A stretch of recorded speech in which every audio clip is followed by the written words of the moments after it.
It's okay. I'm so sorry.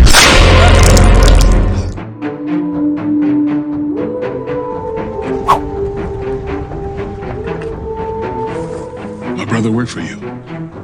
He did. The movie opens on a beautiful island.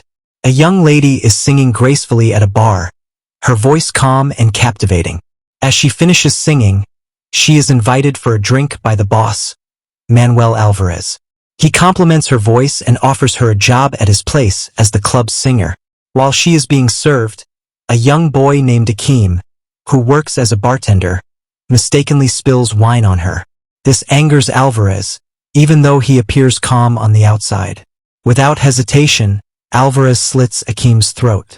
As he bleeds profusely, his body is later dumped into the water and floats lifelessly offshore.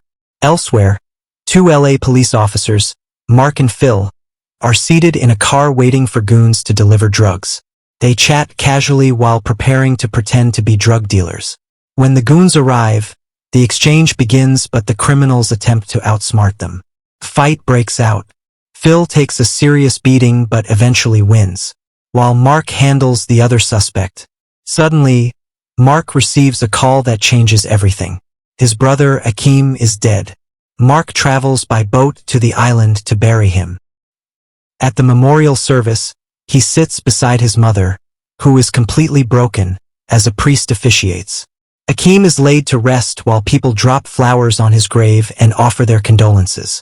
When they got home, Mark's mother, still shaking from the trauma, shows Mark Akeem's belongings. Mark goes into his brother's room, looking around, silently struggling to accept that his only brother is gone. He vows to find out what really happened. Mark visits his old friend Nate at the police station to ask about the case. Nate explains that crime has increased on the island and believes Akeem's death might be gang-related. He promises to inform Mark if he gets more information. Mark later visits a karate sensei who turns out to be his ex-wife, Akila. They ask each other if either of them remarried, and both answer no. Akila warns him not to rely fully on police information, explaining that many people avoid trouble because crime has risen since he left. She tells him Akeem had been working at Luna Club, owned by Manuel Alvarez. She explains that Alvarez controls nearly everything on the island, from banks to companies, making people dependent on him. Mark told her he was going to pay a visit to this Manuel Alvarez who his late brother worked for. She warns him to be careful. Mark confronts Alvarez, who claims Akeem was not murdered at his club, but was likely killed by gangs he associated with after work. Alvarez tells Mark that the island has changed and advises him to leave before it's too late. Mark angrily responds that everyone keeps telling him the same thing since he arrived. He told Alvarez to pack up and leave before it's too late. Alvarez gives him an address claiming Akeem was probably killed there. After Mark leaves, Alvarez orders his guards to call goons from the north to deal with him. Mark later meets Tissim, an old friend hustling by the roadside. They exchange greetings, and Tissim expresses sympathy for Akeem's death. He admits that life on the island has become difficult, especially for people trying to do the right thing. Mark asks about a package he once left with him. Tissim remembers burying it. He digs it up himself. The package contains several guns, knowing serious trouble is coming. Mark visits the beach bar Alvarez mentioned. He turns off the music and questions the people there about his brother, but no one cooperates. Instead, they try to attack him, but he fights them off. He later discovers that Akeem never visited the bar. Suddenly, 3 armed bikers arrive, shooting at Mark and killing everyone in sight. They chased him into the street, but he escapes. They report back to Alvarez that they lost him. Alvarez orders them to go to Mark's mother's house, saying that will draw him out. At the house, they find it empty, shot at a bed that was arranged like a human was sleeping, which turns out to be pillows. They take a photo of Mark and Akila and leave. At Akila's house, she's with Mark's mother, comforting her. Mark arrives and checks that they are safe. Nate and his team later inspect the massacre at the beach bar and then respond to another attack at Mark's place. Mark tells Nate the island needs help and that he can't handle this alone. Nate advises him to speak to Nora, the singer who performed the night Akeem was killed. Furious over their failure, Alvarez tortures the goons he sent after Mark. killing them one by one. Out of fear, the last man hands over the photo taken from Mark's mother's house, thinking that will save him, but Alvarez still shut him. Mark visits Nora and promises to protect her and help her return to her country if he tells him what happened to his brother. She explains what happened the night Akeem was killed, saying she only came to sing and never expected to witness a murder. Mark hands her over to the police, who escort her towards safety as she travels back to her country. Mark then tells his mother the truth about Akeem's death, causing her to break down again. Alvarez's men later attack Aquila's house. Mark notices in time, gives Aquila a gun, and leads her and his mother into the bush. A gunfight begins as they defend themselves. Aquila is also very good with the gun, as she and Mark fire back at the men who shot at them. They both make a great team. Nate was informed about the attack at Aquila's house. He rushed down there and shooting started outside Aquila's house, forcing the attackers to retreat. Alvarez later learns Nora is gone. He becomes pissed and kills the man assigned to watch her by forcing drugs into his mouth. Mark hides Aquila and his mother at Tissim's place, but Aquila refuses to hide, saying she's meant to be by his side protecting the island. Nate secretly gives documents to a priest to keep safe, telling him if anything happens to him, he knows what to do. Now Alvarez and his bitch are both worried because he can't easily kill Mark as he wants.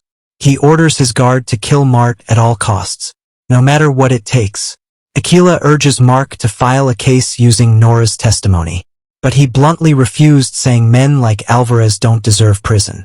Their argument becomes emotional as Aquila recalls the loss of their child and fears losing Mark too. As they were talking, they saw Nate driving towards them. Mark saw someone walking out of the car, but it was a confusing situation because when he got closer to Nate's car, he saw his face seriously bruised. He managed to talk, saying he's sorry that they wanted to kill his family. Now Aquila was held by one of Alvarez's guys. She tried to defend herself, but got overpowered as she was electrocuted. While all this was going on, Mark also was defending himself as he couldn't leave his spot.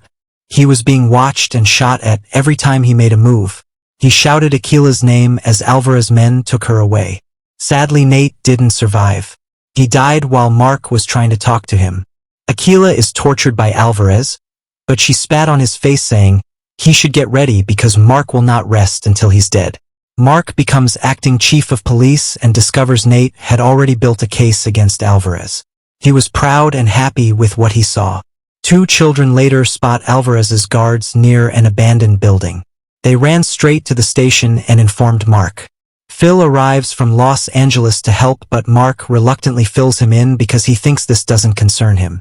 Alvarez called Mark, telling him it's time they met. He asked him to bring Nora along. He said 7 a.m. at the old sugar factory ruin. Mark said he wanted to speak to Aquila to know if she's still alive. They put the phone close to her mouth as she shouted, "Mark, kill the bastard." Mark quickly called Phil to inform him about his meet with Manuel Alvarez. By morning, Phil was at the location where the 2 kids saw Alvarez's personal guard. Phil and some police officers went there searching for Aquila. Gunfire started as some police officers were shot. Alvarez's men were also gunned down. Trying to be extra careful, Phil got to where Aquila was tied up. Alvarez's bitch shot one policeman, but Phil got lucky as he hid early. Trying to come out from his hideout and suspending his gun in the air, he shot at her with a smaller gun on the other hand. He rushed to where Aquila is and started losing the tied rope, but almost got shot from the back. He stood up slowly with his 2 hands raised in the air, but before he turned around, Aquila already stood to her feet with her hands still tied and showed the guy some of her dangerous taekwondo skills. Phil carried his gun sharply and shot at him. He contacted Mark and told him Aquila is safe. Mark, on the other hand, is with Manuel Alvarez on the location they both agreed to meet. Alvarez has been patient, telling Mark to bring out Nora. Mark, knowing Aquila is safe, told him Nora is not coming and she's safe in her country. Alvarez said he can't say the same for Aquila as he called his men to kill her. But surprisingly, none of them responded. It dawned on him that this mission has backfired. Manuel told Mark he has no more use for him. He instructed his guard to kill him. Before his guy could shoot, he saw himself on the ground. Acting like he passed out, he wanted to shoot Mark, but Tissim shot him first. Tissim, Some policemen and the villagers all holding guns ready to defend their highland. Alvarez taunts Mark with words on how he murdered his brother, but Mark beat the hell out of him and stabbed his chest. He slit his throat just like he did his brother and sent him straight to hell. The movie ends with Mark and Aquila at the beach as they rekindle their love. Phil looking at them from a distance and telling them he has beer as they smiled at him.